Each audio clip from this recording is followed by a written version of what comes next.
Boa noite, queridos irmãos.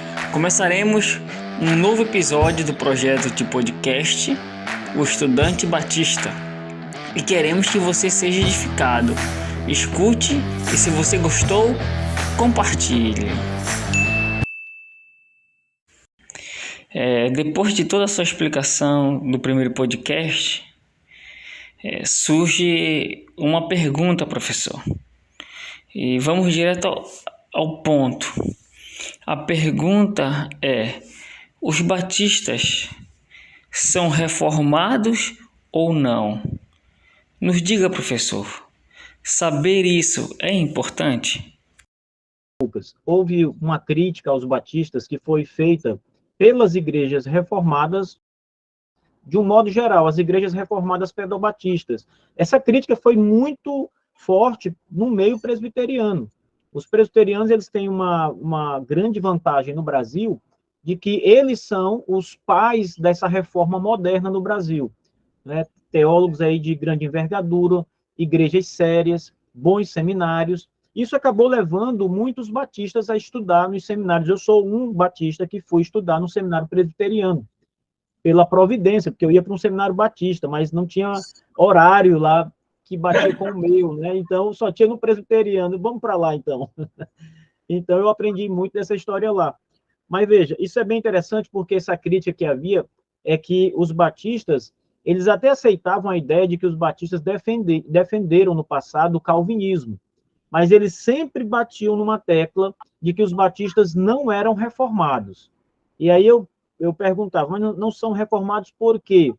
Porque vocês não são pactualistas. E aí, no começo, eu não conhecia o suficiente, né, para rebater os argumentos, mas a gente vai estudando, lendo, se aprofundando, e a verdade é que os batistas, desde 1638, são pactuais. Ou seja, a primeira igreja batista, de 1638, ela nasce sobre uma perspectiva pactual. Essa perspectiva pactual era a perspectiva da igreja anterior pedobatista. Então, os pedobatistas reformados, todos são pactuais. Eles defendem a doutrina do pacto. Os nossos pais batistas que estavam naquela igreja eram pactual. Então, eles saíram de lá defendendo a doutrina do pacto. Só que havia uma inconsistência, porque a doutrina pactual pedobatista, ela envolve os filhos. E a doutrina dos batistas, é por isso que os pedobatistas batizam os filhos, né? Porque eles estão na aliança, a perspectiva é essa. E os batistas negam o batismo dos filhos. Mas aí tinha a questão da teologia pactual. Como sair disso? O primeiro pastor batista, chamado John Spilsberg, que foi o pastor batista reformado, né, particular, ele escreveu um tratado em 1643 é o primeiro tratado batista sobre teologia pactual. E ele é quem lança os alicerces para essa perspectiva credobatista pactual. Então, ele vai defender, lançar as bases, na verdade, muitos outros escritos vão sair depois disso, né, vão engrossar essa fileira, de que o sinal da aliança não era você ser filho de um crente, era você ter a fé em Cristo. A fé era o sinal. A fé significava que você estava no pacto, entende? E não o nascimento por parte de pais crentes. E isso foi sendo desenvolvido. Os batistas tiveram muitos debates com congregacionais e presbiterianos no passado. Inclusive, me falhou agora, não recordo agora exatamente o nome, mas um dos debatedores sobre a teologia da aliança e o pedobatismo versus credobatismo foi o presidente da Assembleia de Westminster. Eles debateram com batistas particulares, o Nehemiah Cox, William Keefe, como eu citei agora há pouco. Esses homens debateram sobre o tema credobatismo, pedobatismo e teologia da aliança. Então, o que é que eu descobri?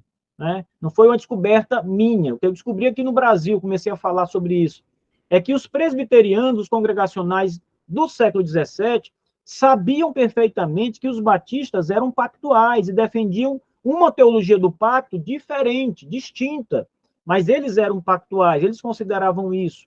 Um outro ponto interessante para mostrar que os batistas eram reformados é que a nossa Constituição de 1689, ela foi baseada, ela teve como base a Confissão de Fé de Westminster. Então, os batistas tomaram a Confissão de Westminster exatamente para dizer aos presbiterianos, congregacionais e demais grupos reformados que eles estavam juntos, pensavam da mesma forma, eram reformados como eles, e foram aceitos assim no século XVII. A única problemática que havia entre eles era o batismo, né, que isso gerou, inclusive, perseguição mais tarde, problemas, mas eles eram vistos como reformados. Soteriologia reformada, teontologia reformada, tudo era igual. Se você olhar a Confissão de 1689 e ladear ela com a Confissão de Westminster, com a Declaração de Savoy, com exceção da eclesiologia, é praticamente a mesma coisa. Bibliologia, exatamente a mesma. Tá? Então, eles eram reformados, reconhecidos como reformados na sua época, apesar de uma teologia do pacto diferente. Então, pastor Marcos, quando e como foi que essa identidade reformada / confessionalidade se perdeu? Essa identidade reformada, ela acabou se perdendo por volta de 1850 para cá.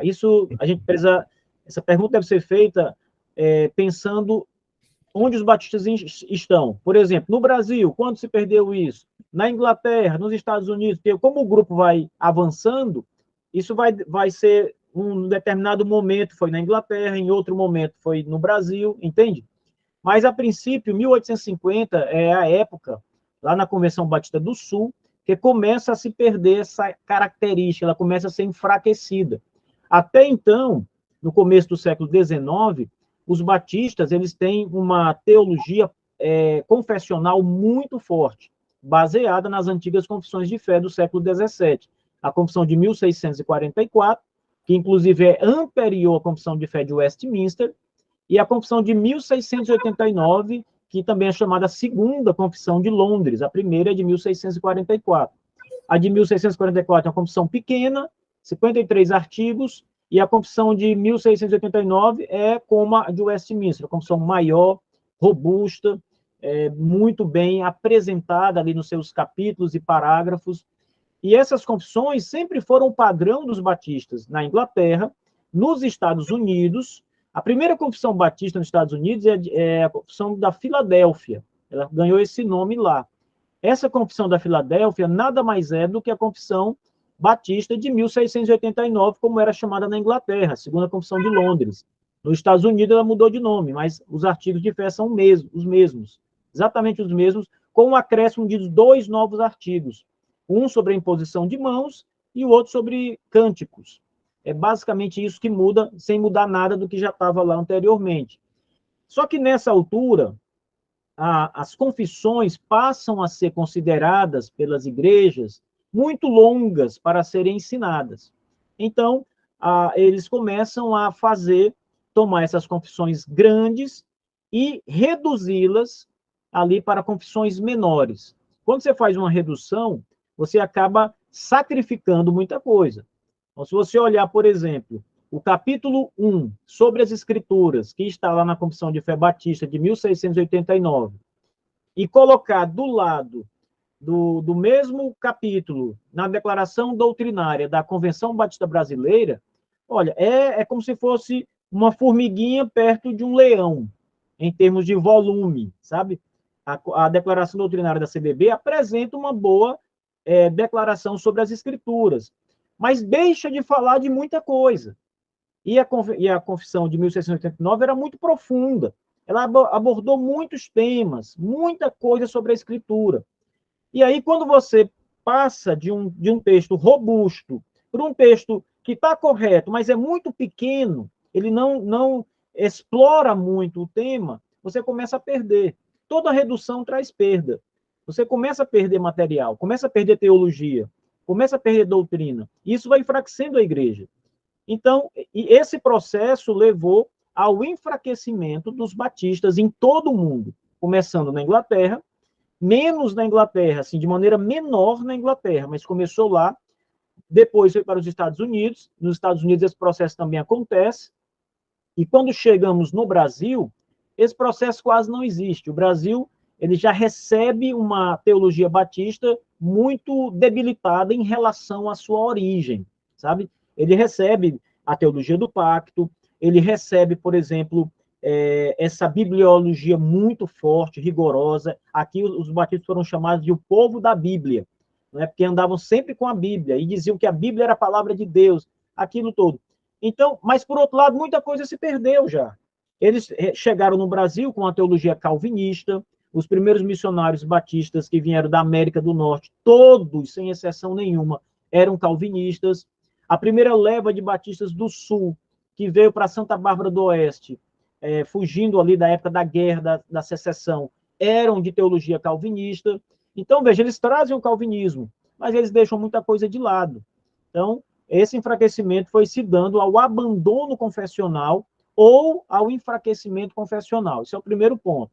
O segundo ponto é que, além desse abandono confessional, foram aparecendo outras coisas que ajudaram a enfraquecer os batistas. Por exemplo, começou a haver entre os batistas uma perspectiva maior pelo avanço das igrejas do que uma preocupação com a doutrina. Então, vamos crescer, vamos plantar igrejas, vamos explorar, vamos avançar, mas sem levar a doutrina verdadeira, os critérios rigorosos de lado. E isso funcionou como eles queriam. A igreja cresceu, avançou. Por outro lado, uma igreja que foi crescendo já fraca na sua teologia, com muita coisa que ficou para trás, que não veio, entende? Terceiro ponto, os batistas passaram a receber muita influência. Isso é influência geral, não foi só os batistas, né? Mas, olhando para nós, nos atingiu também. Do liberalismo teológico, e ele começa a crescer ali no século XIX, na América do Norte, especialmente, muita coisa vindo da Alemanha, muita coisa da Inglaterra, mas o centro sendo os Estados Unidos, e os batistas sempre muito fortes na América do Norte, e isso acabou sendo levado, né? Os missionários vieram para o Brasil, trouxeram um pouco daquilo também. Mais tarde, outros missionários, já ainda mais contaminados com o liberalismo teológico, foram trazendo essas coisas para o Brasil. Depois entra perspectivas mais entusiastas, né? Da Rua Azusa, aquilo todo, que já entra já no final, já é o final dessa leva toda de mudanças, mas vem também. Então, esse processo, essa série de acontecimentos é o responsável por esse enfraquecimento dos batistas, essa perda de direção e de identidade. Que aula excelente, professor! Eu, em particular, quero lhe agradecer, viu? Por todo esse conhecimento transmitido, e também eu acredito que foi de grande importância para o nosso ouvinte, que eu oro para que tudo culmine para a glória de Deus. Bom, professor, muito grato, pastor Marcos Paixão, e até breve, viu? Até breve.